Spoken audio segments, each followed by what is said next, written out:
Assalamualaikum warahmatullahi wabarakatuh. Perkenalkan, nama saya Binti Fatifasari dari kelas Ekonomi Syariah A, NIM 401200019. Di sini saya akan menjelaskan tentang Al-Quran dan karakteristiknya. Ada 3 materi yang akan kita pelajari. Yang pertama ada pengertian Al-Quran, yang kedua ada nama-nama Al-Quran, dan yang ketiga garis besar kandungan Al-Quran. Pengertian Al-Quran. Secara etimologi, Al-Quran berasal dari bahasa Arab dalam bentuk kata benda masdar dari kata qara'a yaqra'u Qur'anan yang berarti bacaan. Selanjutnya pendapat dari para ahli. Yang pertama pendapat dari Lihyani, seorang ahli bahasa, berpendapat bahwa kata Al-Quran merupakan kata benda masdar dari kata kerja fi'il qara'a yaqra'u Qur'anan yang berarti membaca. Kedua, dari Al-Faro, seorang ahli bahasa dan pengarang kitab Ma'anil Quran. Beliau berpendapat bahwa Al-Quran memiliki arti al-huda atau petunjuk. Hal ini dikarenakan sebagian ayat-ayat Al-Quran itu serupa satu sama lain, sehingga seolah-olah sebagian ayat-ayatnya itu merupakan indikator dari yang dimaksud oleh ayat lain yang serupa. Ketiga, menurut Al-Asy'ari, seorang ahli ilmu kalam aliran Sunni. Beliau mengatakan Al-Quran berasal dari kata qara'na yang berarti menggabungkan. Dikatakan demikian karena surat dan ayat-ayat Al-Quran itu telah digabungkan antara yang satu dengan yang lain menjadi satu. Menurut As-Sajjad, kata Al-Quran berasal dari kata Al-Qara'u yang berarti himpunan. Sedangkan pengertian Al-Quran menurut istilah para ulama. Pertama dari Muhammad Qudori Baik. Beliau mengatakan Al-Quran adalah kitab Allah yang berbahasa Arab yang diturunkan kepada Nabi Muhammad SAW untuk dipahami isinya, diingat selalu, yang sampai kepada kita dengan mutawatir yang tertulis dalam satu mushaf yang dimulai dari surat Al-Fatihah dan diakhiri dengan surat Anas. Kedua, dari Muhammad Ali Sabuni. Beliau mengatakan Al-Quran adalah kalam Allah yang tiada tandingannya, yang diturunkan kepada Nabi Muhammad SAW, penutup para nabi, dengan perantara malaikat Jibril, dan ditulis pada mushaf-mushaf yang disampaikan kepada kita secara mutawatir, serta membacanya bernilai ibadah yang dimulai dari surat Al-Fatihah dan ditutup dengan surat Anas. Ketiga, dari Jalaluddin Suyuti, seseorang ahli dalam ilmu tafsir. Di dalam kitabnya Itman al-Dirayah menyebutkan bahwa Al-Quran adalah firman Allah yang diturunkan kepada Nabi Muhammad SAW untuk melemahkan pihak-pihak yang menentang dakwah Rasul, walaupun hanya satu ayat saja. Selanjutnya yaitu unsur penting yang diambil dari hakikat Al-Quran. Yang pertama, Al-Quran merupakan firman Allah Subhanahu wa Ta'ala yang diturunkan kepada Nabi Muhammad SAW. Kedua, Al-Quran diturunkan dalam bahasa Arab. Ketiga, Al-Quran diturunkan kepada Nabi Muhammad SAW secara berangsur-angsur.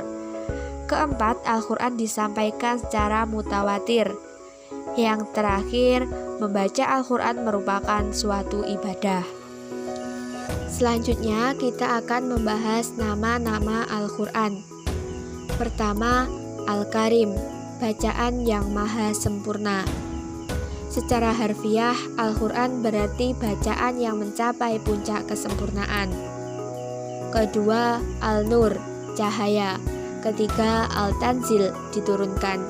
Keempat, Al-Zikir, pemberi peringatan yang datang dari Allah.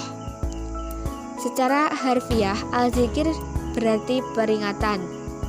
Mengapa Al-Quran bisa disebut sebagai peringatan? Karena kehadirannya di tengah-tengah umat manusia menjadi peringatan dalam perjalanan hidup.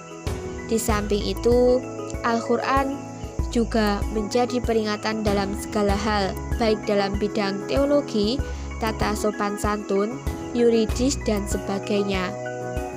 Yang kelima, Alkitab, tulisan, buku, atau ketetapan.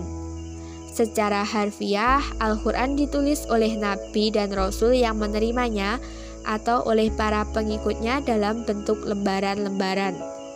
Yang keenam, Al-Huda, artinya petunjuk. Yang ketujuh, Al-Sifa, artinya penyembuh. Dan yang terakhir, Al-Furqan, membedakan mana yang hak dan batil. Al-Furqan secara harfiah berarti pembeda antara yang benar dengan yang salah. Al-Quran bisa disebut Al-Furqan karena ia mampu membedakan antara yang benar dan yang salah, yang sejati dan yang palsu, yang baik dan yang buruk. Selanjutnya, kita akan membahas garis besar kandungan Al-Quran. Pertama, keimanan. Keimanan yaitu ajaran tentang kepercayaan kepada Allah, meliputi beriman kepada Allah, beriman kepada malaikat Allah, beriman kepada Rasul Allah, beriman kepada kitab-kitab Allah, beriman kepada hari akhir, dan beriman kepada qada dan qadar. Kedua, hukum dan peraturan-peraturan, yaitu ajaran yang mengatur tentang aturan-aturan yang berhubungan dengan segala tindakan manusia, baik hubungan manusia dengan Allah, hubungan manusia dengan manusia lainnya.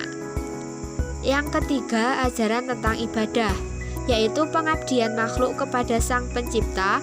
Begitu juga ajaran-ajaran tentang budi pekerti yang baik, akhlak yang luhur, dan berperilaku baik kepada siapapun. Yang keempat, waktu. Waktu adalah janji dalam bentuk harapan yang diberikan Allah kepada orang-orang yang beriman dan beramal soleh, bahkan kelak akan diberikan pahala dan balasan yang setimpal atas keimanan dan amal soleh yang telah mereka perbuat semasa hidupnya. Kelima, riwayat atau cerita mengenai perjuangan yang dialami oleh para nabi. Dari cerita tersebut, kita sebagai manusia dimaksudkan agar dapat mengambil iktibar dan mengambil pelajaran dari cerita para nabi. Yang terakhir, dasar ilmu pengetahuan. Selain dari pokok-pokok ajaran yang telah saya sampaikan di atas, Al-Quran juga berisi dasar-dasar ilmu pengetahuan dalam berbagai bidang. Oleh karena itu, umat Islam diwajibkan untuk menggali, mempelajari, dan menyelidiki agar dapat membawa manusia kepada kemajuan dan kesejahteraan. Demikian tadi pemaparan materi dari saya. Ada kurangnya mohon maaf. Semoga dengan menyimak materi tadi bisa memberikan manfaat kepada teman-teman semuanya. Akhirnya, wallahul muwaffiq ila aqwamit thoriq. Assalamualaikum warahmatullahi wabarakatuh.